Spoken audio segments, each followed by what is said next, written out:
political democratic transformation. That's the only possible agreement. There is no other way. There is no way of broadening the base of the regime, of participating in the regime. We believe the regime has had its attempt at government and has failed at all its policies. But Dr. Turabi and his followers show little sign of losing their taste for power.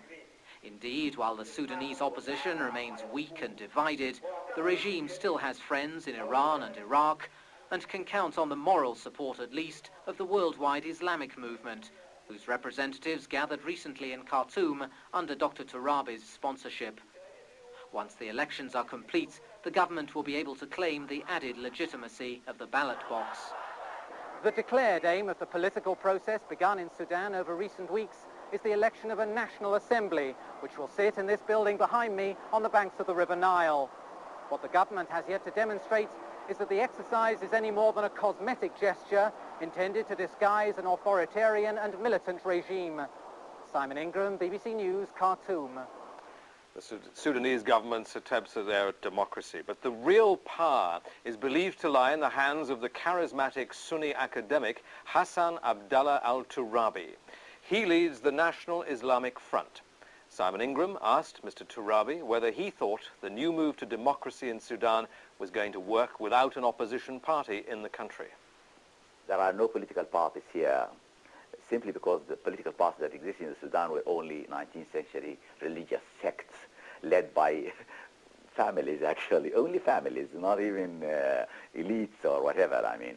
But I could see that political parties, even in the West, are disappearing. They don't mean anything now. They're just like football teams competing for power. They don't have independent mandates for the voter. This is an attempt to establish our model of elections. We are learning by the Western experience a lot, positively and negatively, of course, and we are trying to start building democracy substantially from below. There's been a great deal of controversy still over Sudan's human rights record, reports that there have been wide-scale violations of human rights, especially in the south. Now we understand that Sudan is refusing to see representatives of Amnesty International or of the United Nations.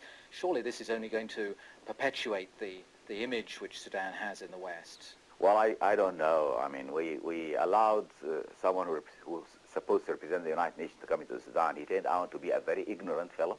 He doesn't know law. He doesn't know Arabic. He doesn't speak English very well. And he hardly knew much about Sudan. But he wrote reports, actually, which please his masters over there. I'm quite sure he only wants to be paid.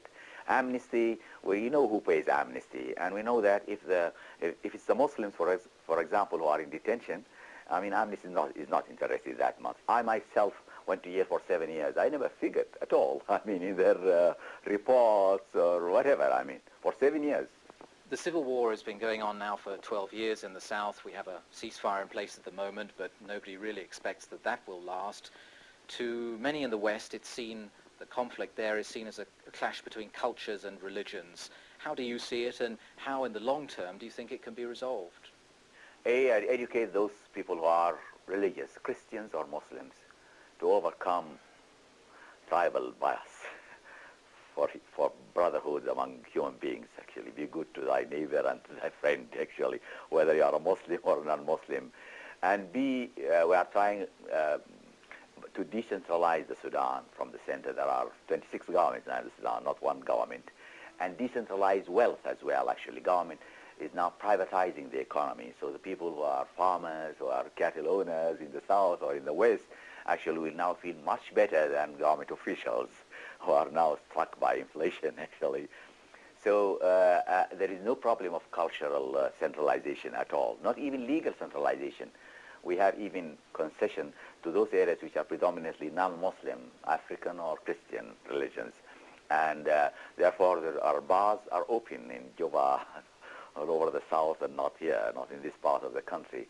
So we are trying to present a model, not for ourselves only, but for the whole of Africa, which will take us some time, probably. And that was